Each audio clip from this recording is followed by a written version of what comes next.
இந்த தர்மபுரி மண் ஒரு வித்தியாசமான மண். எனக்கு எப்பொழுது மன சோர்வு அடைந்தாலும் இல்ல மன அழுத்தம் மன உளைச்சல் வந்தாலும் இந்த மண்ணுக்கு தான் நான் வருவேன். காரணம், அதற்கு மருந்து உங்களிடம் தான் இருக்கிறது. இங்க வந்த பிறகு நான் வீட்டுக்கு திரும்பும் பொழுது உற்சாகத்துடன் நான் திரும்புவேன். கூடுதல் நம்பிக்கை எனக்கு வரும், இன்னும் வேகம் வரும், இன்னும் நம்பிக்கை வரும். அந்த வகையில் தான் இந்த மண்ணிலே நிறைவு விழா நடைபெற்றுக் கொண்டிருக்கிறது. இந்த 100 நாள் நடைபயணம் நிகழ்வு, இந்த நிகழ்வை திட்டமிடும் பொழுது இந்த நிகழ்ச்சி எங்கே தொடங்க வேண்டும் என்று பல விவாதங்கள் நடைபெற்றது. ஒருத்தர் திருப்போரூர்ல தொடங்கலாம், இன்னொருத்தர் திருத்தணியில தொடங்கலாம், இந்த முருகனா இல்ல அந்த முருகனா, இல்ல இன்னொருத்தர் கும்மிடிப்பூண்டியில தொடங்கலாமா. கும்மிடிப்பூண்டி தமிழ்நாட்டினோட வடகோடி அல்ல, வாஸ்து அங்கதான் நல்லா இருக்கும். இப்படி எல்லாம் பல விவாதங்கள் வந்தது. பிறகு ஒரு முடிவு, திருப்போரூர் முருகன் அவருடைய ஆசீர்வாதத்திலே தொடங்கலாம் என்று முடிவு. ஆனால் நிறைவு விழாவுக்கு எந்த விவாதம் இல்ல. ஒரே ஒரு பேரு, தர்மபுரியில தான் இந்த 100 நாள் நிறைவடையணும்னு எந்த விவாதம், அரை செகண்ட் முடிவு பண்றதுக்கு அரை செகண்ட் ஆயிடுச்சு. முடிக்கிறது எங்க? தர்மபுரி தான். எங்க வேணா போட்டோம், ரூட் மேப் எப்படி வேணா போடுங்க, எப்படியா போய் கன்னியாகுமரி போடுங்க, மதுரை போடுங்க, கோயம்புத்தூர் போடுங்க, கடைசியில் எப்படியோ போட்டுக்கிட்டு முடிக்கிறது இந்த மண்ணில் தான் முடிக்கணும்னு அந்த முடிவு. காரணம் நான் சொன்னேன், இந்த காரணத்தை நான் சொல்லியிருக்கேன். இல்லை, எவ்வளோ எனக்கு மன அழுத்தம் மன உளைச்சல் வந்தாலும் இந்த மண்ணுக்கு வந்தவுடன் அதற்கு மருந்து உங்களிடம் இருக்கிறது. நீங்கள் தான் அதன் மருந்து. ஏன்னா இந்த நடைபயணம் இது செய்யக்கூடாது, இதுக்கு எவ்வளவு தடைகள், எவ்வளவு வழக்குகள், காவல்துறையில என்னென்னமோ போட்டுக்கிட்டு என்னென்னமோ நடந்தது. ஆனாலும் எல்லாத்தையும் நம்முடைய வெற்றிவேல் முருகன் அவர் பார்த்துக்கிட்டார். நானும் இங்க வருவதற்கு முன்பு என்னென்னமோ பேசணும், எப்படியோ பேசணும்னு இருந்தேன். ஆனா நம்முடைய மேடையில் இருக்கிற தலைவர்கள் எல்லாம் அவங்களுடைய நான் இன்னைக்கு இந்த நடைபயணம் மிகப்பெரிய வெற்றி பெற்றிருக்கிறது. ஏன்னா நான் பேசுறதெல்லாம் உங்ககிட்ட நான் காணொலியா நான் போட்டுட்டேன். ஏன்னா எப்படியா என்ன பேச விட மாட்டாங்கன்னு தெரியும். அதனால முன்கூட்டியே நானும் ஒரு அரை மணி நேரம் வீடியோ போட்டு சரி இதெல்லாம் பேசியாச்சு அப்படின்னு இளவரசர் உங்களுக்கு பேச விடலையா, பண்ணையாச்சு. அந்த வகையில இந்த நடைபயணம் என் வாழ்க்கையிலே மிக முக்கியமான ஒரு நடைபயணம். நான் 28 ஆண்டுகளாக களத்திலே பொது வாழ்க்கையில் ஈடுபட்டிருக்கின்றேன். களத்தில் இந்த 28 ஆண்டுகளில் எத்தனையோ நிகழ்ச்சியில் நான் கலந்திருக்கின்றேன், எத்தனையோ மாநாடுகளை நடத்தியிருக்கின்றேன். இன்னும் சொல்ல போனால் எத்தனையோ நடைபயணங்களில் நான் கலந்து கொண்டிருக்கின்றேன். இந்த மண்ணிலே 3 நாள் நடைபயணம், ஒகேனக்கல் தர்மபுரி உபரிநீர் திட்டத்தை நிறைவேற்ற வேண்டும் என்று 3 நாள் ஒட்டுமொத்த அந்த மாவட்டத்துக்கு நான் சென்றேன் நடைபயணமாக. ஏன் காவிரியை காக்க வேண்டும் என்று 3 நாள் பில்லிகுண்டிலிருந்து பூம்புகார் வரை 3 நாள் நடைபயணத்தை மேற்கொண்டேன். 2 நாள் வைகையை காப்போம் என்று மேகமலை வெள்ளிமலை அடிவாரத்திலிருந்து RS மங்கலம் ஏறி ராமநாதபுரம் வரை 2 நாள் நடைபயணத்தை மேற்கொண்டேன். தாமிரபரணி ஆற்றை காப்பாற்ற வேண்டும் என்று 2 நாள் நடைபயணம். பாபநாசத்திலிருந்து புன்னகாயல் வரைக்கும் 2 நாள் நடைபயணம். பாலாற்றை காக்க வேண்டும் என்று பில்லூரிலிருந்து சதுரங்கப்பட்டினத்தில் 2 நாள் நடைபயணம் மேற்கொண்டேன். அத்திக்காடு அவிநாசி திட்டம் 2 நாள், மேட்டூர் உபரிநீர் திட்டம் சேலத்தில் பாய வேண்டும் என்று 3 நாள் நடைபயணத்தை மேற்கொண்டிருக்கின்றேன். காவிரி பகுதி, காவிரி டெல்டாவை பாதுகாக்கப்பட்ட வேளாண் மண்டலம் அறிவிக்க வேண்டும் என்று 3 நாள் நடைபயணத்தை மேற்கொண்டேன். அந்த காவிரி பகுதியில் பெட்ரோ கெமிக்கல் மண்டலம் வரக்கூடாது என்று 3 நாள் நடைபயணத்தை மேற்கொண்டேன். இப்படி எத்தனையோ நடைபயணங்கள், எத்தனையோ மாநாடுகள், போராட்டம், ஆர்ப்பாட்டம். நான் அமைச்சராக இருக்கிற நேரத்தில் எத்தனையோ நிகழ்ச்சியில் நான் கலந்திருக்கின்றேன். ஆனால் அனைத்து நிகழ்ச்சிகளையும் விட எனக்கு மிகவும் பிடித்த இந்த நிகழ்ச்சி இந்த 100 நாள் நடைபயணம். இந்த நடைபயணம் தொடங்குவதற்கு முன்பு என்னுடைய மனநிலை ஒரு மாதிரியா இருந்தது. உங்களுக்கே தெரியும் எப்படிப்பட்ட ஒரு சூழலில் இந்த நடைபயணத்தை நாம் தொடங்கினோம். மன உளைச்சல், மன அழுத்தம், அப்படிப்பட்ட மனநிலையில் தான் இந்த நடைபயணத்தை நான் தொடங்கினேன். நேரா போனேன், திருப்போரூர் முருகனை பார்த்தேன். முருகா, நீ பாத்துக்கப்பா, இன்னைக்கு இது 100வது நாள். ஆனா அதுலயும் 108 வருது பாரு. ஏன்னா 100வது நாள் தர்மபுரின்னு திட்டமிட்டோம். இடையில ஒரு 5 நாள் அரசாங்கம் நம்முடைய நடைபயணத்தை தடை பண்ணிட்டாங்க. அப்படி இப்படி பார்த்தா இப்ப 108வது நாள். இது இன்னொரு 108 இருக்கு. இப்போ அடுத்த 108வது நாள்ல தமிழ்நாட்டை விட்டு திமுக அரசு விரட்டி அடிக்கப்படும். அடுத்த இன்னொரு 108 நாள்ல தமிழ்நாட்டில் தேர்தல் அறிவிக்க இருக்கிறார்கள். அப்படி இந்த நடைபயணம் மிக முக்கியமான ஒரு பயணம். எனக்கு மட்டுமல்ல, தமிழக மக்களுக்கும் நம்முடைய நிர்வாகிகளுக்கும், இங்க மேடையில் உள்ள அத்துணை பேருக்கும் என்னுடைய நன்றிகளை நான் சொல்லணும். ஏன்னா இந்த இவர்கள் இல்லை என்றால் இந்த நடைபயணமே இல்லை. அதுல பேர் நான் படிச்சேன், இந்த பட்டியல நான் மறுபடியும் படிக்கணும்னு வேண்டாம். பட்டியல படிச்ச பேர் எல்லாமே இந்த நடைபயணத்தில் உணர்வு பூர்வமாக ஒரு முறை தான் நீங்க போய் எங்க பாத்துக்கீங்கன்னா, எந்த ஒரு நாள் 5 நாள் 10 நாள் அங்கேயே தங்கி எத்தனையோ பேர் சொல்லணும்னா எல்லார் பேரும் நான் மறுபடியும் சொல்லணும். நான் உங்கள் அனைவருக்கும் என்னுடைய மனமார்ந்த நன்றியை நான் தெரிவிக்கின்றேன். இந்த நேரத்தில் எல்லார் பேரையும் அது நம்ம செல்வகுமார் தலைமையில் இவ்வளவு போய் வைத்தி அவர்களோ ஜெயராமன் பேர் எல்லாம் ஆலயமணியில் நம்ம டிஎம்டி இருக்கிறார். டிஎம்டி அவங்க ஆளுங்க இல்லைன்னா என்ன தூக்கிட்டு போயிட்டு இருப்பாங்க நிறைய நடைபயணத்தில். நிறைய ஏன்னா புடிச்சு நான் நடக்கிறப்போ புடிச்சு இந்த பக்கம் அந்த பக்கம், ஐயோ நம்ம பிள்ளைங்களுக்கு அன்பு தொல்லை அதெல்லாம். அதனால அவ்வளோ. இன்னொன்று நான் நன்றி சொல்லணும்னா, நான் பாவேந்தன் அவர்களுக்கு நான் நன்றி சொல்லணும். அன்றாடம் அந்த பகுதியில் உள்ள செய்திகள் தம்பி அருள் பசுமைதா அருளும் பாவேந்தன் நம்ம சித்தராஜும் ஜெயக்குமார் எல்லாம் சொல்லிட்டு இருக்க கஸ்தூரி எல்லாமே எத்தனையோ பேர் நான் பேர் விட்டு போன தப்பா எடுத்துக்காதீங்க, மறுபடியும் ஆரம்பிக்கணும் நான். அதனால அவங்க அனைவருக்கும் நான் நன்றி தெரிவிக்கின்றேன். ஏன்னா இது மிக சிறந்த ஒரு நடைபயணம், எனக்கு முழு திருப்தி முழு மகிழ்ச்சி. நான் நிறைய இந்த நடைபயணத்தில் நான் கத்துக்கிட்டேன். இந்த நடைபயணம் வாயிலாக நிறைய பிரச்சனைகளுக்கு தீர்வு வந்துடுச்சு. ஏன்னா நான் திருப்பூர்ல தொடங்கி பிறகு அடுத்தது நான் செங்கல் வச்சு காஞ்சிபுரம் போயிருந்தேன். நான் உத்தரமேரூர் முடிச்சு காஞ்சிபுரம் போனேன். காஞ்சிபுரத்தில் அங்க பார்த்தா நம்மளோட நெசவாளர்கள் பிரச்சனை என்னன்னு தெரிஞ்சேன். கைத்தறி நெசவாளர்கள் பட்டு புடவை அங்க நான் ட்ரை பண்ணி பார்த்தேன். ஒரு புடவை தயாரிக்கணும்னா அவங்களுக்கு 15 நாள் ஆகுது. சாதாரண புடவை காலையில் 7 மணிக்கு ஆரம்பிச்சாங்கன்னா 9 மணிக்கு ரெண்டு கால் 2 கையை அப்படி இப்படி விட்டு அந்த பக்கம் இழுக்கணும், இந்த கால் அமுக்கணும், இது இந்த பக்கம் விடணும், இந்த கால் அமைக்கி இந்த பக்கம் விடணும். அதெல்லாம் சாதாரணமாக நான் ஒரு 2 நிமிஷம் பண்ண கையை காலம் வலிக்க ஆரம்பிச்சேன். அவங்க 30 வருஷமா பண்ணிட்டு இருக்கிறாங்க. எவ்வளவு சிரமமா பண்ணிட்டு இருக்கிறாங்க. ஆனா அவங்களுக்கு 15 நாள் வேலை செஞ்சா அவங்களுக்கு வர்றது காசு 3000 ரூபாய் 4000 ரூபாய் தவறு. இதெல்லாம் நேரடியாக நம்ம பார்த்தேன். அங்க காஞ்சிபுரத்தில் உள்ள அந்த கழிவு எல்லாமே ஒரு மிகப்பெரிய ஏரி, அங்க அவ்வளவு பறவைகள் இன்னைக்கு வருது. அந்த ஏரியில அப்படியே விடுறாங்க, அந்த கழிவுகள் விடுறாங்க. இதை போய் பார்த்தோம். கும்மிடி பூண்டியில இன்டெலக்சுவல் சிட்டின்னு 1200 ஏக்கர் நம்முடைய மக்களுடைய விளை நிலங்கள் போகம் விளைகின்ற நிலங்களை கையகப்படுத்தணும்னு அரசு சொன்னாங்க. அந்த நேரத்தில் அங்கே அந்த மண்ணை போய் பார்த்தேன். நிச்சயமா நடக்காது, விடமாட்டோம் என்று அங்க மக்களுக்கு உறுதி கொடுத்துட்டு வந்தேன். இப்போ இல்லைன்னு சொல்ற நிலைக்கு வந்துடுச்சு. அங்க இப்ப எல்லா மாவட்டத்துக்கும் நான் போயிட்டு வந்திருக்கேன். 4 மாவட்டத்துக்கு நான் போல. ஒவ்வொரு பகுதிக்கு நான் போயிட்டு வந்து ராணிப்பேட்டையில இந்த குரோமியம் கழிவுகள் அங்கே மண்ணிலையும் அந்த தண்ணியிலையும் கலந்து கிட்டத்தட்ட 20 ஆண்டு காலமாக அந்த நிலையில இருக்கு. அதை போய் பேசிட்டு வந்த உடனே அடுத்தது அரசாங்கம் அதற்கு நடவடிக்கை எடுத்துட்டு இருக்கிறாங்க. சில நிகழ்வுல நான் போறதுக்கு 2 நாளுக்கு முன்பே அதிகாரிகளோ அங்க அமைச்சர்களோ போய் அங்க உறுதி கொடுத்துட்டு வந்துட்டாங்க. ஓ இவன் வருவான்டா, ஏதோ பேசுவான்டா, அதுக்கு முன்பு நம்மளே போய் சொல்லிடணும். இல்ல நான் வந்த பிறகு அந்த பகுதியில் அங்கே பிரச்சனைகள் அங்க இருக்கின்ற ஒரு கிருஷ்ணகிரிக்கு போயிருந்தேன். இங்க நம்ம தருமபுரி மாவட்டத்துக்கு வந்த திட்டம் எண்ணெய்கோல் புதூர் தும்புலி திட்டம். ரொம்ப நாளா நான் எனக்கு ஒரு ஆசை. அதனால எண்ணெய்கோல் புதூர் நான் இது வரைக்கும் அந்த பேரை மட்டும் நான் ஒரு 1000 முறை சொல்லியிருப்பேன். பெருச்சி கவுண்டர் இங்க இருந்தார், அவர் தான் எனக்கு சொன்னார் நான் எம்பி ஆன முதல். அதன் பிறகு அந்த தும்புலி அணைக்கு போய் பார்த்தா தண்ணி காணோம். எப்போ தண்ணி வந்ததுன்னா 22 ஆண்டுகளுக்கு முன்பு தண்ணி வந்ததுன்னு சொன்னாங்க. அப்ப அந்த எங்கிருந்து தண்ணி வரும்னா தென்பெண்ணை ஆத்துல இருந்து எண்ணெய்கோல் புதூர் ஊர் இருக்கு, அங்க இருந்து வலது காவா மூலமா தும்புலி அணைக்கு வரணும். இடது காவா மூலம் படையதள திட்டம் கிருஷ்ணகிரியில் உள்ள அங்க 20 ஏரிக்கு போனோம் தண்ணி. அது எண்ணெய்கோல் புதூர் என்னன்னு பார்த்தா இந்த நடைபயணத்துல அந்த பகுதிக்கு நான் போனேன். எண்ணெய்கோல் புதூர்னு போனேன். அவ்வளவு அழகான ஒரு பகுதி, மலை நடுவுல தண்ணி டேம். ஆனா ஒரு அரைகுறையா ஒரு வாய்க்கால் இந்த பக்கம் வெட்டி இருக்கிறாங்க, அந்த பக்கம் கட்டி இருக்கிறாங்க. கலெக்டர் நான் சொன்னேன், இன்னும் ஒரு வாரத்துக்குள்ள இந்த திட்டம் தொடங்கலன்னா 1 வாரத்தில் என் தலைமையில் ஒரு சாலை மறியல் நான் பண்ணுவேன்னு சொன்னேன். அடுத்த நாள் இந்த திட்டத்தை மறுபடியும் தொடங்கிட்டாங்க. அடுத்த நாள் நல்ல கலெக்டர், கிருஷ்ணகிரி கலெக்டர் நேர்மையான ஒரு நல்ல கலெக்டர். எனக்கு தெரியலங்க, தெரிஞ்சுதான் நான் பண்ணிருப்பேன்னு சொன்னார்.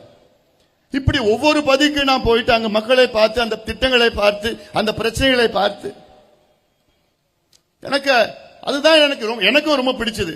எனக்கு இன்னொரு இது என்னடா இன்னைக்கு அதுக்குள்ளே முடிஞ்சு போச்சு 3 மாசம், இன்னொரு 1 மாசம் இன்னும் இருக்கலாமா நடைபெற. இது வித்தியாசமான ஒரு நிகழ்வு. இது மக்களை நேரடியாக சந்திக்கின்ற ஒரு நிகழ்வு. மக்கள் என்னையும் பார்க்கிறாங்க, நாங்களும் அவனும் பார்க்கிறோம். அந்த இடத்துல இப்போ மா விவசாயிகளை போய் பார்த்தேன், கிருஷ்ணகிரியில் போய் பார்த்தேன். முந்திரி விவசாயிகளை போய் பார்த்தேன் கடலூர்ல. பலா விவசாயிகளை அங்க பார்த்தேன். மஞ்சள் விவசாயிகளை போய் ஈரோட்லயும் நாமக்கல்லையும் போய் பார்த்தேன். பார்க்கறதுன்னா என்ன, அவங்க கிட்ட பேசி என்னென்ன பிரச்சனைகள் இருக்கு. நம்முடைய நெல் விவசாயிகள் டெல்டாவை போய் பார்த்தா, அங்க போய் பார்த்தா நாசம் பண்ணிட்டாங்க டெல்டாவை. திமுக டெல்டாவை அழித்து விட்டார்கள், அழித்து ஒழித்து விட்டார்கள். 60 ஆண்டு காலம் ஆண்டு கொண்டிருக்கின்ற திமுக இந்த டெல்டாவை எந்த ஒரு அடிப்படையும் இல்லாத ஒரு டெல்டா, எவ்வளவு சிரமப்பட்டு விவசாயிகளை நெல்லை உருவாக்குறாங்க, விளைவிக்கிறாங்க. ஆனா அந்த நெல்லை பாதுகாப்பதற்கு கூட அங்க இருக்கின்ற சேமிப்பு கிடங்குகளோ கொள்முதல் நிலையங்களுக்கோ ஒரு கூரை கிடையாது. இவ்வளவு மோசமா ஒரு ஆட்சி இது வரைக்கும் நம்ம பார்த்தது கிடையாது. அந்த டெல்டா பகுதிக்கு போய் பார்த்தா அங்க இருக்கின்ற மீனவர்கள், கடலூர்லையும் பார்த்தேன், நாகையிலையும் மீனவர்களை போய் பார்த்துட்டு வந்தேன்.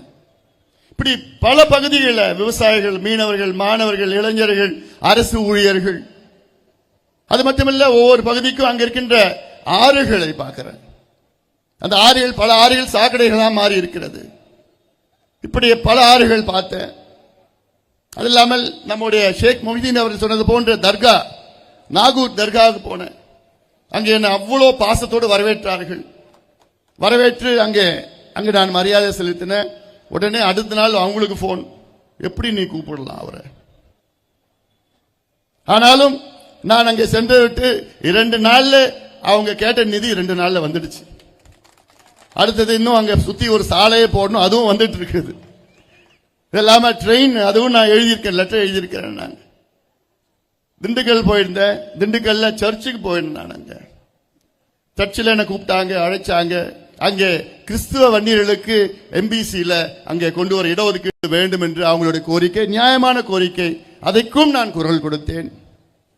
இந்த நடைபயணத்தில் இடையில நிறைய என்னன்னா, அந்த ஊருக்கு போனா அந்த கோயிலுக்கு நான் போறேன். அது பார்த்தா எங்க வீட்டம்மா சொல்றாங்க, என்னங்க நான் தான் எல்லா கோயிலுக்கும் போவேன், என்னை விட நீங்க என்னங்க எல்லா கோயிலுக்கும் போயிட்டீங்க, நான் கூட போகாத கோயிலுக்கெல்லாம் நீங்க போயிருக்கீங்க. இப்படி அவ்வளோ கோயில்கள் எல்லாம் நல்லா இருக்கு. நம்ம அது நிறைய நம்மளுடைய வெற்றிவேல் முருகன் திருத்தணி கோயில் போயிட்டு இருந்தா, சுவாமி மலையிலிருந்து எல்லா கோயிலுக்கும் போயாச்சு. இந்த கோயிலில் போறது அந்த கோவில் உள்ள, நான் சில கோவில் சின்ன வயசுல போயிருக்கேன், சில கோயில் நான் போனது கிடையாது. முதல் முறையாக நான் போறேன் கோவில்கள். அதாவது இந்த கோவில்கள் உள்ள போனா, அதாவது பிரமிக்க வைக்கின்ற கோவில்கள், பிரமிக்க வைக்கிறது. அதாவது அந்த சிலைகள், சிற்பங்கள் எல்லாம் பார்த்தா, இப்போ நெல்லையப்பர் கோயிலுக்கு போனா அங்க ஒவ்வொரு தூணும் ஒவ்வொரு சத்தம் வரும், ஒளி வரும், அடிச்சா ஒவ்வொன்றும் அழகா அந்த பியானோ மாதிரி வாசிக்குது. அப்புறம் இன்னொரு தூண்ல அடிச்சா மிருதங்க மாதிரி இருக்கு. அதுல சிலைகள்லாம் பார்த்தீங்கன்னா கிட்டத்தட்ட 15 அடி சிலை, ஒரே கல்லில் அந்த ரத்த ஓட்டம், அந்த நரம்புகள்லாம், காலில் நரம்பு எல்லாமே அப்படி அழகாக, அவ்வளோ சிற்பங்கள் அந்த காலத்தில் பண்ணியிருக்கிறாங்க. திருவண்ணை காவலில், அந்த திருச்சியில் கோவில்லாம் பார்த்தா தூண், ஒரு பெரிய தூண், இது வரைக்கும் நான் அவ்வளோ பெரிய தூண் பார்த்தது கிடையாது. இப்படியெல்லாம் ஒவ்வொரு கோயிலாக போய் பார்த்தப்போ நம்முடைய கலாச்சாரம், நம்முடைய நாகரிகம், நம்முடைய ஆன்மீகம், இப்படியெல்லாம் ஒவ்வொன்று பகுதியிலும் இந்த பிரச்சனைகள் மட்டும் இல்லை, இது போன்ற கோவில்கள், தர்காகள், சர்ச்சு, இதெல்லாம் போய் பார்த்துட்டு இதெல்லாம் எனக்கு மிகப்பெரிய ஒரு உற்சாகம், எனக்குள்ளே என் மனசுக்குள்ளே உற்சாகம். இவ்வளோலாம் நம்ம பார்த்துருக்கோம், இவ்வளோ பிரச்சனைகள் நம்ம பார்த்துருக்குறோம், நம்ம தெரிஞ்சிருக்கிறோம்.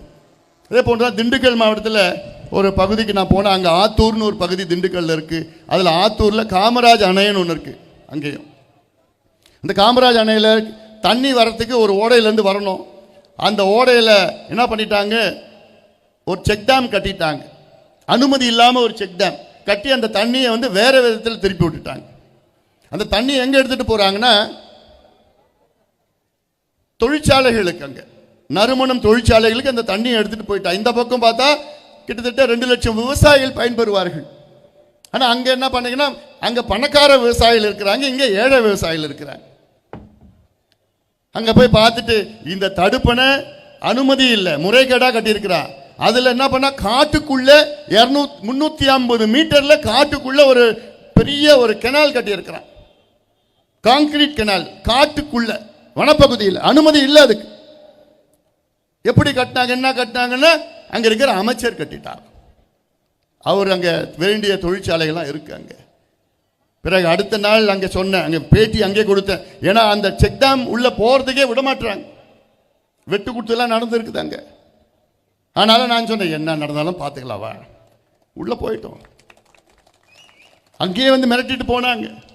ஆனாலும் அங்கே மீடியாலாம் கூட்டிகிட்டு போய் அங்கே போய் சொன்னேன், என்ன உடனடியாக இதற்கு இந்த திறந்து விடணும், செக் டேமில் ஒரு கதவனை போட்டு திறந்து விடுங்க, இல்லை மறுபடியும் நான் வருவேன்னு சொன்னவுடன் அடுத்த நாள் அங்கே இருக்கின்ற அமைச்சர் சொல்லிட்டார், இல்லைப்பா நான் வந்து உங்கள் பக்கம்தான்,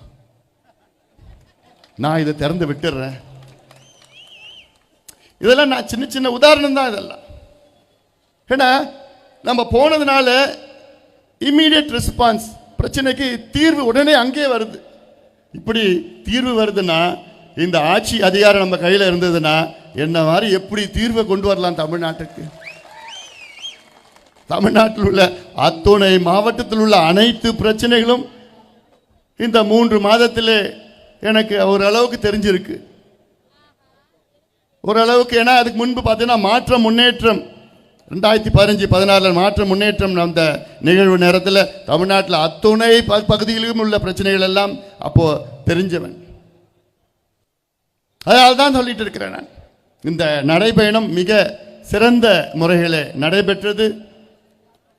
இந்த நடைபயணம் நிச்சயமாக தமிழ்நாட்டில் மிகப்பெரிய ஒரு தாக்கம். ஏன்னா கடந்த கால வரலாற்றில் எவ்வளோ இருக்கு. காந்தி அவர்கள் விடுதலை போராட்டத்திற்காக நீண்ட ஆண்டுகளாக போராடினார். அவர் 1930 வரைக்கும் அவருடைய போராட்டம் இன்னும் அந்த அளவுக்கு சூடு பிடிக்கல. பிறகு அவர்கள் ஒரு முடிவு செய்தார், வெள்ளையர்கள் உப்புக்கு வரியை செலுத்த வேண்டும் என்று சொன்னவுடன் காந்தி அவர்கள் உப்பு சத்தியாகிரக போராட்டம், தண்டி மார்ச்னு சொல்வார்கள், அதில் ஒரு நடைபயணத்தை தொடங்கினார். அவருடைய ஆசிரமத்திலிருந்து தண்டி அதை 24 நாட்களாக அங்கே நடந்து சென்றார். காந்தி அவர்கள் அந்த நடைபயணம் தொடங்குவதற்கு முன்பு அவருடன் சென்றது வெறும் 78 பேர் தான். 24 நாள் நடந்தார் அவர். வெள்ளக்காரன் கூட என்ன நடக்கிறார், நடந்துட்டு போட்டோன்னு விட்டுட்டாங்க. ஆனால் 24 நாளுக்கு பிறகு அங்கே நிறைவு விழாவில் 78 பேர் தொடங்கி நிறைவு விழாவில் 1.5 லட்சம் பேர் இருந்தாங்க. அதுதான் இந்திய விடுதலை போராட்டத்திற்கு வெள்ளையர்களை எதிர்த்து அந்த நடைபயணம் மிக முக்கியமான ஒரு நடைபயணம். அதே போன்று இங்கே இருக்கின்ற கொள்ளையர்களை எதிர்த்து நம்முடைய 100 நாள் நடைபயணம் மிக முக்கியமான ஒரு நடைபயணம், மிக முக்கியமான நடைபயணம். உறுதியாக அந்த வகையில் இந்த நடைபயணம் குறிப்பாக இந்த சேலம், தருமபுரி மாவட்டத்தில் இந்த பகுதியில் மிக மிக பின்தங்கிய மாவட்டம். ஆனால் இந்த தருமபுரி எடுத்துக்கங்க, இந்த மாவட்டத்தில் உள்ள அனைத்து பிரச்சனைகளும் நன்கு அறிந்தவன் நான். இது ஆணவத்தில் நான் சொல்லலை. ஏன்னா இது நான் இங்கே 5 ஆண்டு காலம் உங்களுடைய நாடாளுமன்ற உறுப்பினராக நான் பணியாற்றிய பொழுது ஒவ்வொரு பகுதியிலும் என்னென்ன பிரச்சனைகள், ஒவ்வொரு ஒன்றியத்திலும் ஒவ்வொரு கிராமத்திலும் என்னென்ன பிரச்சனைகள், அது நன்கு தெரிந்தவன். ஆனாலும் இந்த பிரச்சனைகளுக்கு தீர்வு இல்லை. இப்போ முருகசாமி பேசினாப்பல, உங்க தாத்தா போராடினாங்க, உங்க அப்பா போராடினார், முருகசாமி போராடினாப்புல. முருகசாமி அடுத்து முருகசாமி பையனை வந்து 4 தலைமுறையா போராடிட்டு இருக்கிறோம். எதுக்கு? இந்த பிள்ளைங்களுக்கு படிப்புக்கும் இந்த பிள்ளைங்களுக்கு வேலைக்கும். எவ்வளோ அநியாயம் அது, எவ்வளோ அநியாயம் அது. ஆனா இன்னும் தீர்வு வரல. ஸ்டாலின் அவர்களே, முதலமைச்சர் ஸ்டாலின் அவர்களே, உங்களுக்கு என்னதான் பிரச்சனை? இந்த மக்கள் மீது உங்களுக்கு என்னதான் பிரச்சனை? குறிப்பா தருமபுரி மாவட்டத்தின் மக்கள் மீது உங்களுக்கு என்ன பிரச்சனை, என்ன கோபம்? ஏன் இந்த மாவட்டத்தின் மக்களை நீங்கள் புறக்கணிக்கிறீர்கள்? என்ன பாவம் செய்தார்கள் இந்த தருமபுரி மக்கள் உங்களுக்கு? ஏன் இந்த மக்களுக்கு எதுவும் செய்ய மாட்டீங்க? நீங்க கடந்த சட்டமன்ற தேர்தலில் 5 தொகுதியிலும் இந்த மக்கள் உங்களுக்கு தோல்வியை கொடுத்தார்கள். அந்த கோபமா? நாங்க கேட்கிறது, வீணா போற தண்ணி, காவிரி தண்ணி, கடல்ல போற தண்ணிய ஒரு 3 TMC தண்ணி நீரேற்று மூலமாக கொண்டு வந்து இங்க இருக்கின்ற ஏரி குளங்களை நிரப்புங்க. இதுக்கு என்ன செலவாகும்? ஒரு 1000 கோடி 2000 கோடி. தமிழ்நாடு பட்ஜெட் ஆண்டு முழுவதும் 4.5 லட்சம் கோடி. அதில் ஒரு 1000-2000 கோடி செலவு பண்ண முடியாது உங்களுக்கு. இந்த மாவட்டத்தில் உள்ள 80 விழுக்காடு மக்களுடைய பிரச்சனை தீரும் இந்த ஒரு திட்டத்தினால். அப்போ ஒரு நல்ல முதலமைச்சராக இருந்ததுனா இந்த ஒரு திட்டத்தினால் இவ்வளோ பெரிய பிரச்சனை தீரும்னா அதில் தான் நீங்க முதலீடு பண்ணியிருக்கணும். நேரம் அனுமதி கொடுத்துருக்கணும். இல்லை, தடம் இருக்குது. ஒக்கணைக்கல் கூட்டுக்குடிநீர் திட்டம் தடம் இருக்கிறது. அது போடணும், பைப்பு போடணும், பம்ப் வைக்கணும், அவ்வளோதான். அங்கே மடத்தில் ஏரியில் தண்ணி விட்டால் கிரேடியன்ட் மூலமாக நாகாவத்தி அணைக்கு போவோம், இந்த பக்கம் முரப்பூர் வரைக்கும் இந்த பக்கம் போவோம், பாப்பிரெட்டிப்பட்டி வரைக்கும் இந்த பக்கம் போவோம். இப்படி எல்லா பகுதிக்கும் போயிட்டு இருக்கோம். முரப்பூர் எல்லாம் இந்த திட்டம் வேண்டும் என்று எவ்வளோ போராட்டம் செய்ய வேண்டியதாக இருக்கு. 10 லட்சம் கையெழுத்து இயக்கத்தை தொடங்கணும், கடையெடுப்பு போராட்டம் நடத்தணும், 3 நாள் நடைபயணத்தை மேற்கொண்டோம், மிகப்பெரிய 50,000 விவசாயிகள் வைத்து ஒரு போராட்டம் நடத்தணும். மேல என்னையா பண்ணணும் நாங்க? அதுவும் நான் சொல்லிட்டேன், இந்த மாவட்டத்தில் காவிரி போது இந்த முதல் தண்ணியை முதல்ல அனுபவிக்கிறது யாரு? நம்ம தான், நீங்க தான் இருக்கணும். ஆனா இல்லையே. இப்படி இந்த மாவட்டத்தினுடைய மேற்கு எல்லையில காவிரி, வடக்கு எல்லையில தென்பெண்ணை, 2 பெரிய ஆறுகள் இந்த மாவட்டத்துக்கு வழியா போயிட்டு இருக்கு, மாவட்டத்துக்கு உள்ள போயிட்டு இருக்கு. ஆனா தண்ணி அனுபவிக்க முடியல. எவ்வளவு பெரிய வருத்தம் இது. இதனால் ஆனா எனக்கு ஒன்னே ஒன்று, ஸ்டாலின் அவர் நிச்சயமா செய்ய போறது கிடையாது. இன்னும் ஒரு 5 மாதம் பொறுத்துக் கொள்ளுங்கள், நம்ம ஆட்சி வரும், நம்ம ஆட்சி உறுதியா வரும். அப்போ ஆட்சி வந்து முதல் 1 மாதத்திலே இந்த திட்டம் அறிவிக்கப்படும். முதல் 1 மாதத்திலே உறுதியா, இது நான் கேரண்டி கொடுக்குறேன் உங்களுக்கு, நான் உங்களுக்கு உத்தரவாதம் கொடுக்குறேன். ஏன்னா இதுதான் திட்டம், இதுல தான் முதலீடு செய்யணும். நீ கொடுக்குற பெண்களுக்கு 1000 ரூபாய் யாருக்கியா வேணும்? அந்த திட்டம், அந்த 1000 ரூபாய்னால என்ன பயன், என்ன பிரயோஜனம் அந்த குடும்பத்திற்கு? நீ கொடுக்குற 1000 ரூபாய் இந்த கையில வாங்கி அந்த கையில டாஸ்மாக் கடைக்கு போயிட்டு இருக்கு. அதனால என்ன வளர்ச்சி? தமிழ்நாட்டுக்கு வளர்ச்சியா, அந்த குடும்பத்துக்கு வளர்ச்சியா? எதுவுமே கிடையாது. அதனாலதான் நான் சொல்லிட்டு இருக்கிறோம், நீர் பாசன திட்டங்கள், நீர் மேலாண்மை திட்டங்களுக்கு அங்க முன்னுரிமை கொடுங்கள், அதிலே முதலீடு செய்யுங்கள். ஒரு நல்ல நிர்வாகம் அதில் தான் முதலீடு செய்ய வேண்டும். ஆனால் ஸ்டாலின் நல்ல நிர்வாகம் அவருக்கு தெரியாது. இன்னொன்று சொல்ல, நிர்வாகம் என்னன்னு தெரியாது, நிர்வாகம் என்னன்னு தெரியாது. இப்படி ஒரு முதலமைச்சர் தமிழ்நாடு இதுவரைக்கும் பார்த்ததே கிடையாது. இப்படி ஒரு ஆட்சி தமிழ்நாடு பார்த்தது கிடையாது. ஒரு மோசமான ஆட்சி, மக்கள் விரோத ஆட்சி. விவசாயிகள்லாம் இன்னைக்கு நான் தமிழ்நாடு முழுவதும் பார்த்துட்டு வரேன், இந்த 100 நாள்ல பார்த்துட்டேன். யார்கிட்ட போய் கேட்டாலும், திமுக பத்தி கேட்டாலும் அவ்வளோ கோபம் அவங்களுக்கு வருது. யோ, என்ன ஆட்சி நடத்துறாங்க? குறிப்பாக பெண்கள், பெற்றோர்கள், விவசாயிகள், இளைஞர்கள், அரசு ஊழியர்கள் சொல்லவே வேண்டாம். எவ்வளோ ஏமாற்று அரசு ஊழியர்களுக்கு. சாதாரண ஒரு பிரச்சனை, அரசு ஊழியர்கள் கேட்கின்ற அந்த பழைய ஓய்வூதியத்தை கொடுங்கள். இன்றைக்கு வரைக்கும் கொடுக்கல, 4.5 ஆண்டுகள். எவ்வளவு வாக்குறுதிகள் கொடுத்த திமுக, ஏமாற்றி ஆட்சிக்கு வந்த திமுக, அந்த வாக்குறுதிகளில் 505 வாக்குறுதிகளில் வெறும் 66 வாக்குறுதிகளை மட்டும்தான் நிறைவேற்றிருக்கின்றார்கள். வெறும் 13% வாக்குறுதிகள் நிறைவேற்றிய திமுக, ஃபெயிலான திமுக. 100 மார்க்குக்கு எவ்வளவு மார்க் எடுத்திருக்காங்க? வெறும் 13 மார்க் எடுத்திருக்கிறாங்க. 13 மார்க்னா ஃபெயில். ஃபெயிலான கட்சி மீண்டும் ஆட்சிக்கு வரலாமா? வரக்கூடாது, வர விட மாட்டோம், வர விட மாட்டோம். திமுக சமூக நீதி பத்தி பேசிட்டு இருக்காங்க. அவங்க பேசுவதற்கு தகுதி கிடையாது. என்ன பொறுத்த வரைக்கும் திமுக சமூக நீதியை நிலைநாட்டவில்லை, இன்னும் சொல்ல போனா மனு நீதியை நிலைநாட்டிக் கொண்டிருக்கிறது. ஆனா அவங்க பேசுறது மனு நீதி பத்தி விவாதம் வந்திருக்கிறது. ஆனால் அவர்கள் என்ன, அந்த மனு நீதி தர்மம் தான் திமுக கடைபிடித்துக் கொண்டிருக்கின்றார்கள். சில பேர் கேட்பா, என்னடா பேசுறாங்க? திமுகவில் இப்போ இந்த ஆட்சியில் 34 அமைச்சர்கள் இருக்கின்றார்கள்.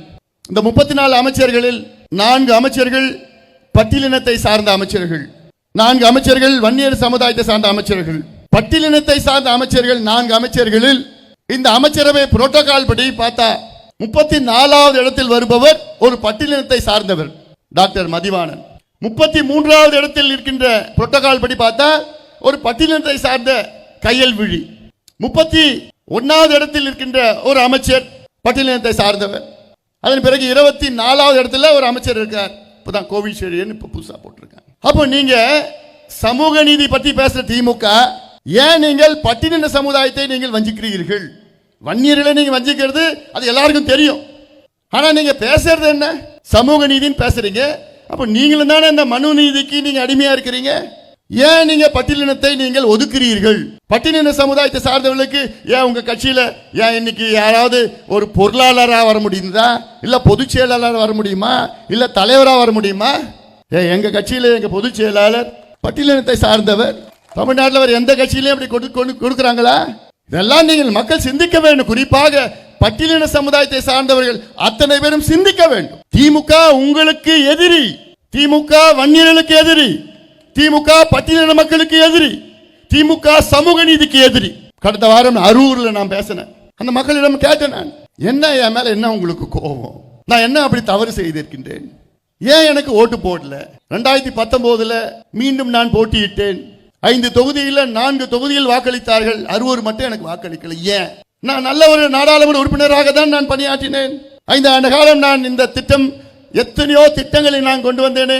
80 ஆண்டு கால கனவு மொரப்பூர் தருமபுரி ரயில்வே திட்டத்தை நான் கொண்டு வந்தேனே. 19 முறை மத்திய அமைச்சர்களும் அதிகாரிகளும் சந்தித்து வலியுறுத்தி அடிக்கல் நாட்டப்பட்டது. மத்திய ரயில்வே துறை அமைச்சர் வைத்து அடிக்கல் நாட்டப்பட்ட நிகழ்வது இதே இடத்துல அடிக்கல் நாட்டப்பட்டோம். சிப்காட் தொடங்க வேண்டும் என்று அழுத்தம் கொடுத்து அந்த சிப்காட்டை அன்று அறிவித்தார்களே. தொப்பூர் கணவாய் திட்டம் அன்றிலிருந்து அழுத்தம் கொடுத்து இன்னைக்கு வேலை நடந்துட்டு இருக்குது.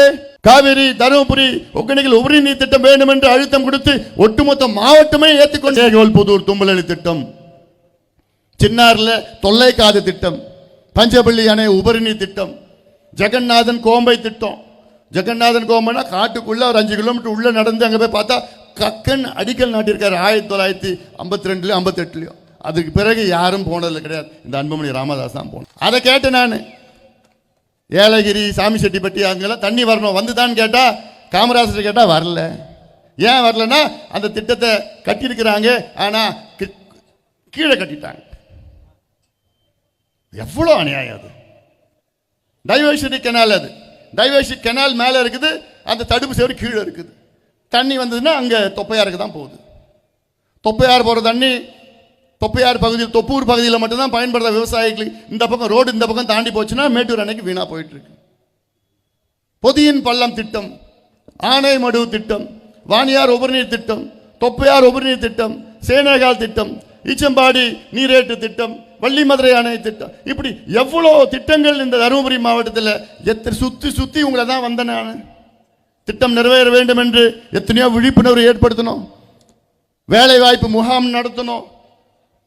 5 ஆண்டு காலம் நான் இங்கே நாடாளுமன்ற உறுப்பினராக இருந்த நேரத்தில் ஏதாவது ஒரு சின்ன பிரச்சனை இருந்ததா? எதுவுமே இல்லை. ஒட்டுமொத்த வளர்ச்சி வளர்ச்சி என்று. அதான் கேட்ட அரூர்ல ஏன் எனக்கு ஓட்டு போடல? பதில் வரல. சரி, இன்னொருத்தர் ஓட்டு போட்டீங்களே, அவங்களால ஏதாவது நல்லது நடந்திருக்காங்க? ஏன் கடந்த நாடாளுமன்ற தேர்தலில் இன்னொருத்தருக்கு ஓட்டு போட்டீங்களே, அவரால் ஏதாவது ஒன்று நல்லது, ஏதாவது ஒரு துரும்பு? அப்போ என்ற எது மாதிரியான உங்களை நாடாளுமன்ற உறுப்பினராக நீங்க தேர்வு செய்யறீங்க? எந்த அடிப்படையில் தேர்வு செய்யறீங்க? உங்களுக்கு நல்லது செய்யறவங்களை தேர்வு செய்யணும். எதுவுமே செய்யாதவர்கள், எந்த பிரயோஜனம் இந்த மக்களுக்கு இந்த மண்ணுக்கு இல்லாதவர்களை ஏன் தேர்வு செய்யறீங்க?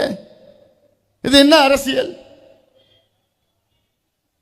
அது இல்லாம நான் இன்னும் கேட்டேன், பட்டியலின சமுதாயத்திற்கு பாட்டாளி மக்கள் கட்சி தானே அதிகமாக செய்திருக்கிறது. நமக்கு கிடைத்த முதல் அமைச்சர் பதவி தலித் எழில்மலை என்ற ஒரு பட்டியலினத்தை சமுதாயத்தை சார்ந்தவர்களுக்கு தானே நம்ம கொடுத்தோம். அன்னைக்கு 4 வன்னியர்கள் கூட இருந்தாங்க, கொடுக்கல அவங்களுக்கு. ஏன்?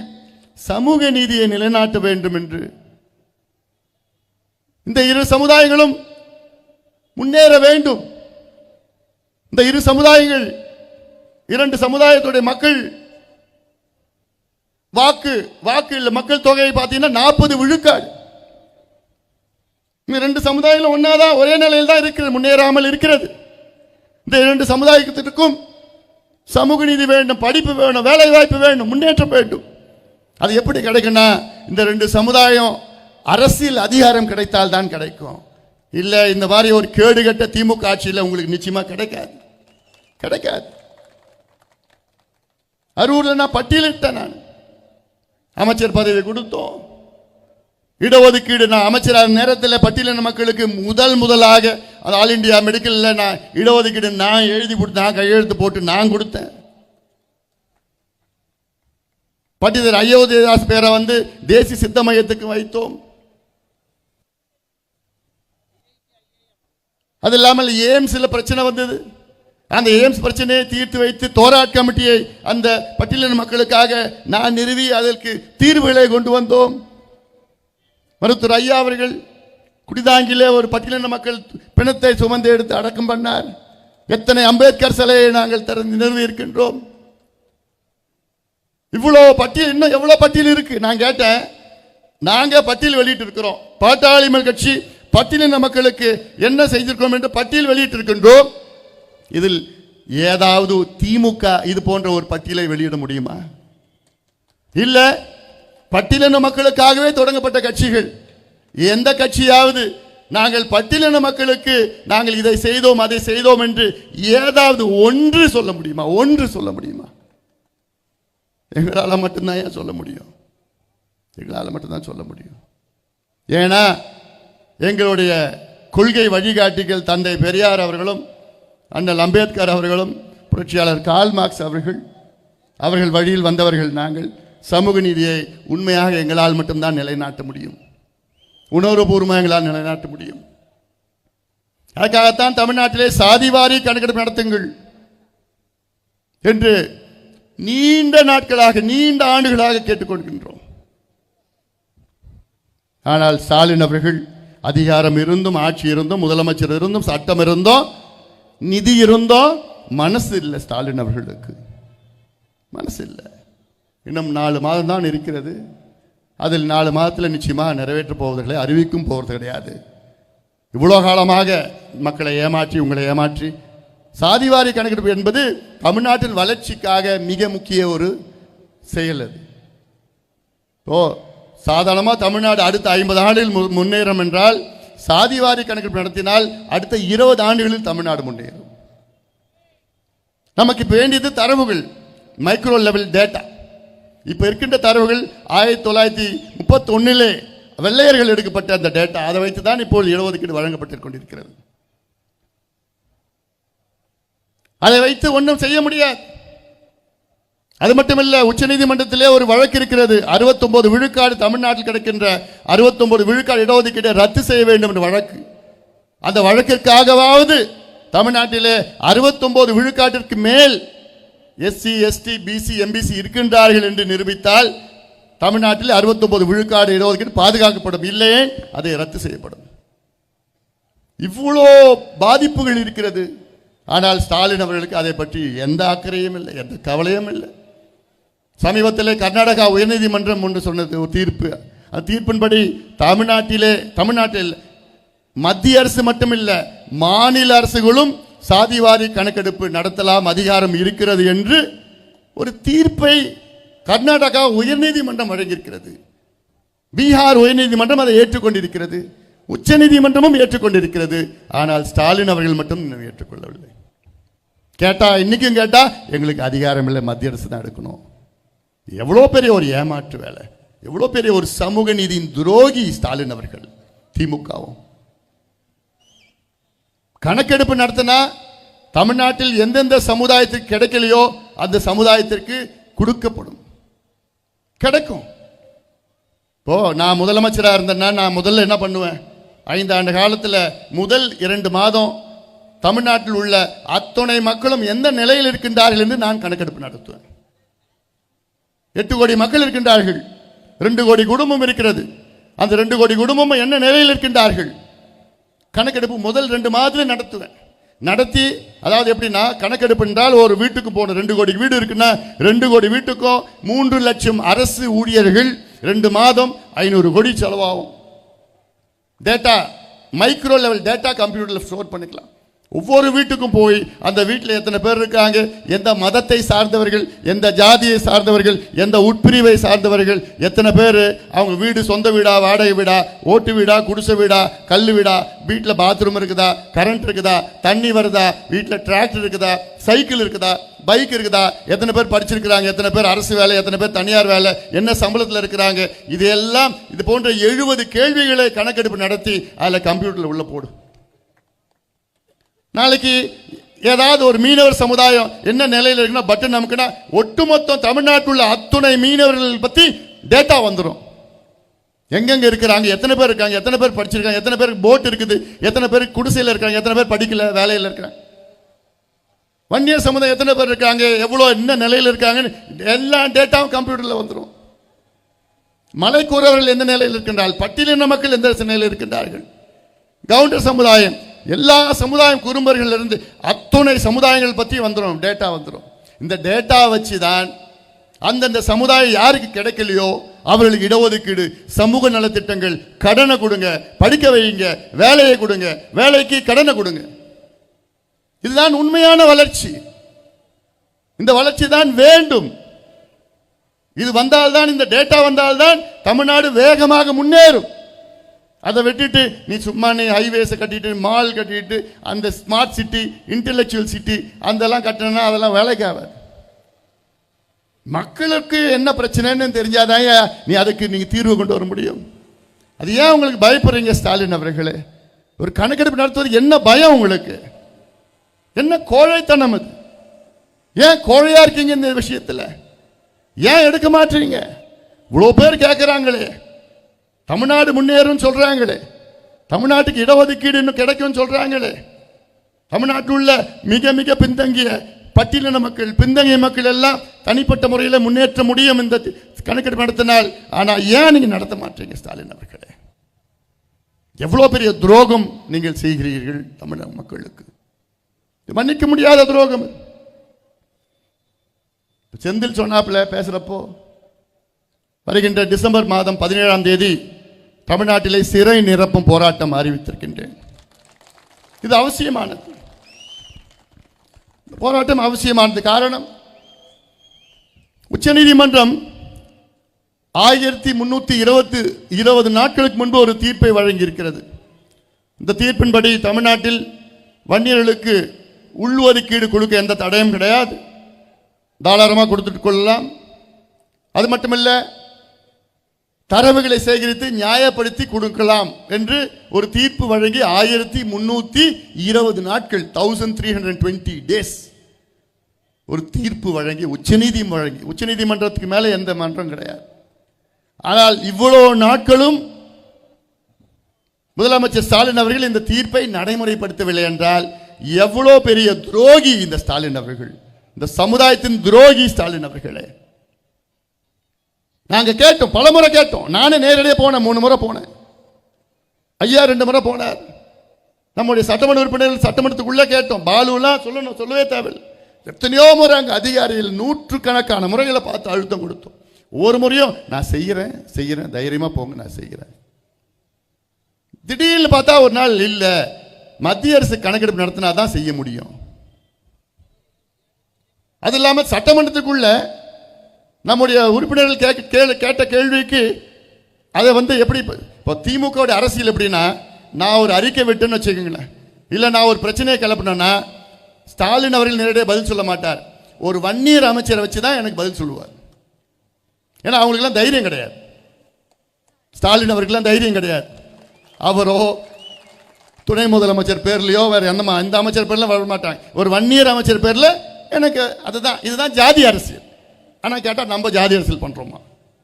கேடு கட்ட அரசியல் அதெல்லாம் திமுக பண்றது. அதே போன்ற பட்டியலின மக்கள் சமுதாய பிரச்சனை வந்ததுன்னா அதுல ஒரு பட்டியலின அமைச்சர் வச்சுதான் அதுக்கு ஒரு அறிக்கை விடுவோம். இதை விட ஒரு கேடு கட்ட ஜாதி அரசியல் யாராவது பண்ணுவாங்களா? அதுல சிவசங்கர் அவர் வச்சுதான் சட்டமன்றத்தில் பேசுறார். அவர் பேச வைக்கிறாங்க. என்ன சொல்றாருன்னா, வன்னியர்களுக்கு 10.5க்கு மேல பிரதிநிதித்துவம் கிடைக்குது, வேலை கிடைக்குது, படிப்பு கிடைக்குது. இப்படி ஒரு பொய்யான தகவலை சட்டமன்றத்துக்குள்ள பேச வைக்கிறாங்க. நான் கேட்டேன், டேட்டா கேட்டேன், குடியா டேட்டா குடியா, அதெல்லாம் எங்க கிட்ட இருக்கு, நாங்க கொடுக்க முடியாது. ஆனா சட்டமன்றத்துக்குள்ள ஒரு வன்னியர் அமைச்சரை வன்னியர் பிரச்சனையை பற்றி வேண்டுமென்றே பொய்யை சொல்ல வைக்கின்ற ஸ்டாலின் அவர்களே, இந்த மக்களுடைய ஓட்டு மட்டும்தான் வேணும், இந்த மக்கள் படிக்கக்கூடாது, வேலைக்கு போகக்கூடாது, சுயமரியாதை வாழக்கூடாது, முன்னேறக்கூடாது. சிவசங்கர் பேசுறார், 10%, 13%, 12% கிடைக்குது, அதனால தான் நாங்க வெறும் 10%க்குள்ள நாங்க கொண்டு வரக்கூடாதுன்னு அந்த முடிவு எடுக்கிறோம். மானம் வாயில வருது அசிங்கமா. நான் கேட்கிறேன், இன்னைக்கு தமிழ்நாட்டில் 326 IAS அதிகாரிகள் இருக்கின்றார்கள். நீங்க சொல்ற 10% பிரதிநிதித்துவம் இருந்ததுன்னா எத்தனை இருக்கணும் IAS வன்னிய சமுதாயத்தில்? குறைஞ்சது ஒரு 35 இருக்கணும், இல்லை 36 இருக்கணும். எவ்வளோ பேர் தெரியுமா இருக்கிறாங்க? வெறும் 14 பேர் இருக்காங்க. அந்த 14 பேரில் ஒரே ஒரு IAS அதிகாரி தான் நேரடியாக தேர்வு செய்ய IAS, டைரக்ட் ரெக்ரூட்மெண்ட், ஒரே ஒரு IAS அதிகாரி. இந்தியாவுக்கு சுதந்திரம் அடைந்து 78 ஆண்டுகள். இந்த 78 ஆண்டுகளில் 75 ஆண்டுகளுக்கு பிறகுதான் முதல் முறையாக வன்னிய சமுதாயத்தில் நேரடியாக IAS தேர்வு பெற்ற ஒரு IAS அதிகாரி ஐஸ்வர்யா. அப்போ எந்த அளவுக்கு இந்த சமுதாயம் பாதாளத்தில் இருக்கிறது. IPS எடுத்துங்க, போலீஸ் எடுத்துங்க. போலீஸ்ல 109 மூத்த போலீஸ் அதிகாரிகள் இருக்கின்றார்கள். 109 பேர் இருக்காங்க. DGP, ADGP, IG, DIG, இவங்க தான் ஹையஸ்ட் ரேங்கிங் போலீஸ் ஆஃபீஸர்ஸ். 109 பேர் இருக்காங்க தமிழ்நாட்டில். இந்த 109 பேர்ல எத்தனை வன்னியர்கள் பார்த்தா எவ்வளோ? 0. ஒன்று இருந்தாரு, ரிட்டையர் ஆயிட்டார். இன்னைக்கு 0. அப்போ இதுதான் சமூக நீதி? இதுதான் திமுக பேச சமூக நீதியா? இதுதான் சிவசங்கர் அவர்கள் சொல்றாரா வன்னியர்கள் 10%, 13%, 15% வாங்கிட்டாங்கன்னு? இந்த சமுதாயத்தில் நீங்க IPS அப்போ கிடைச்சிருந்ததுன்னா, இல்ல அந்த காலத்தில் ஏதாவது ஒரு 30 வருஷத்துக்கு முன்னாடி ஒரு DSP வந்திருந்தாருன்னா இந்நேரம் IG, DIG இல்லாட்டி ADGP வந்திருப்பாங்கல்ல. ஒருத்தர் கூட இல்லைன்னா, 109 பேர்ல ஒரே ஒரு வன்னியர் கூட இல்லைன்னா, அப்புறம் என்ன இந்த சமுதாயத்துக்கு சமூக நீதி கிடைச்சிருக்குது? என்ன இந்த சமுதாயம் முன்னேறிடுச்சு? ஏன் இந்த சமுதாயத்துக்கு நீ உச்ச நீதிமன்றம் தீர்ப்பு கொடுத்தோம் 1320 நாள்ல ஏன் நீ இந்த சமுதாயத்திற்கு நீ இடஒதுக்கீடு கொடுக்கல? ஏன் கொடுக்கல? மறுக்கிற என்ன காரணம் சொல்லுங்க. அதான் நான் மீண்டும் சொல்றேன், வருகின்ற சட்டமன்ற தேர்தலில் தமிழ்நாட்டில் ஒரு வன்னியர் கூட திமுகவுக்கு ஓட்டு போடக்கூடாது. ஏன்னா திமுகவுக்கும் ஸ்டாலின் அவர்களுக்கும் இந்த சமுதாயம் படிக்கக்கூடாது, வேலைக்கு போகக்கூடாது, ஒரு வன்மமான எண்ணத்தில் இருக்கின்றார்கள். சாதாரண வன்மம் கிடையாது இதெல்லாம். இது என்ன பொறுத்த வரைக்கும் இது கிட்டத்தட்ட ஒரு ஜெனோசைட் மாதிரி தான். இதுவும் இன வெறி, இன படுகொலை அப்படிதான் இருக்கு. ஏன்னா நான் இப்போ ரொம்ப ஸ்ட்ராங் வேர்ட்ஸ் இல்லை அதில் சொல்றது. ஆனால் அந்த அளவுக்கு இது ஜாதி பிரச்சனைன்னு நினைச்சுக்காதீங்க, இது ஏதோ வன்னியர் பிரச்சனை நினைச்சுக்காதீங்க. பட்டியலின மக்களுக்கும் இதே நிலையில் தான் திமுக பட்டியலின மக்களும் இதே நிலையில் தான் வைத்துக் கொண்டிருக்கிறது. பின்தங்கிய அத்துணை சமுதாயம் இதே நிலையில் தான் வைத்துக் கொண்டிருக்கிறது திமுக. சமூக நீதினா என்னன்னு கூட தெரியாது திமுகவுக்கு. ஆனா கேட்டா நான் தந்தை பெரியாருடைய கொள்ளு பேரன், அண்ணாவுடைய பேரன், கலைஞருடைய பையன்னு வார்த்தைக்கு வார்த்தை வசனம் பேசிட்டு இருப்பார். ஆனா அந்த பேரு சொல்வதற்கு கூட ஸ்டாலின் அவர்களுக்கு தகுதி கிடையாது. அந்த பேர் கூட தயவுசெய்து சொல்லாதீங்க ஸ்டாலின் அவர்களே, உங்களுக்கு தகுதி இல்லையா? அவங்களாம் சமூக நீதிக்காகவே வாழ்ந்தவர்கள், சுயமரியாதைக்காக வாழ்ந்தவர்கள். நீங்க எதுக்கு வாழறீங்க? எதுக்கு வாங்க? உங்களை சுத்தி கிட்டத்தட்ட 4 வியாபாரிகள் இருக்கின்றார்கள். அதில் ஒரு முக்கியமான வியாபாரி எத்திராஜுலு வஜ்ரவேலு என்கின்ற ஏவாவேலு. அதுக்கப்புறம் இன்னொரு 4-5 வியாபாரிகள் இருக்கிறாங்க. இவங்க தான் கொள்ளையோ கொள்ளை அடிச்சிட்டு இருக்கிறாங்க. தினம் தமிழ்நாட்டில் கொள்ளை, தினம் கொள்ளை. என்ன கொள்ளை அடிக்குது? தினம் தினம் ஒன்று வந்துட்டு இருக்குது. 888 கோடி ரூபாய் நகராட்சி நிர்வாகத்தில் 2500 பொறியாளர்கள் அதிகாரிகளை நியமிக்கின்ற அந்த ஊழல். அமலாக்கத்துறை பார்த்தா 250 பக்கம் ஒரு குற்றப்பத்திரிகை தமிழ்நாடு காவல்துறையிடம் கொடுத்திருக்கிறது. என்னன்னு 888 கோடி ரூபாய் ஊழல். ஒரு பொறுப்புக்கும் 25 லட்சத்திலிருந்து 35 லட்சம் ப்ரூஃப் வச்சிருக்காங்க, கையில் வச்சிருக்கிறாங்க. எங்கேயும் யாரும் தப்பிக்க முடியாது.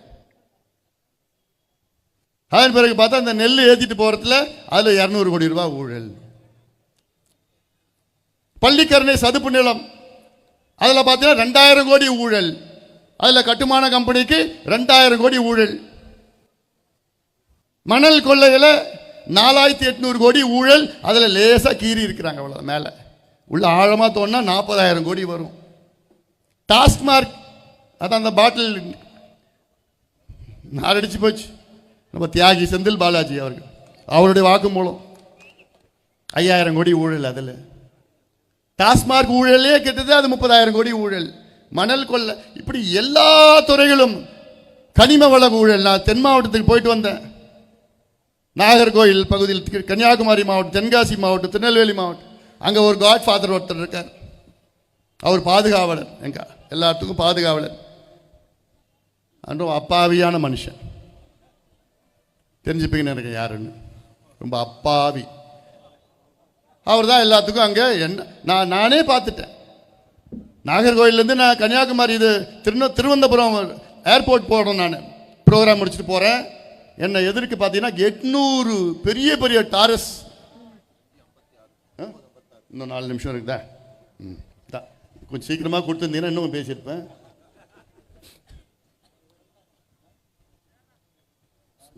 ரெக்கார்ட் பண்ணி பாரு, சொல்லிட்டேன்ப்பா நான்.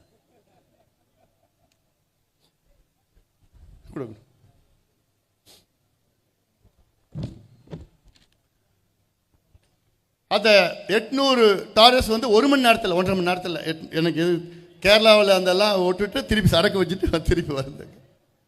இவ்வளோ ஊழல், ஆயிரக்கணக்கான கோடி ஊழல்.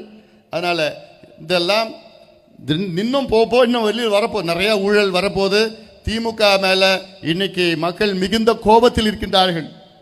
இன்னைக்கு இந்த கோபம் ஒரு அலையா திமுக எதிர்த்து வீசிக்கொண்டிருக்கிறது.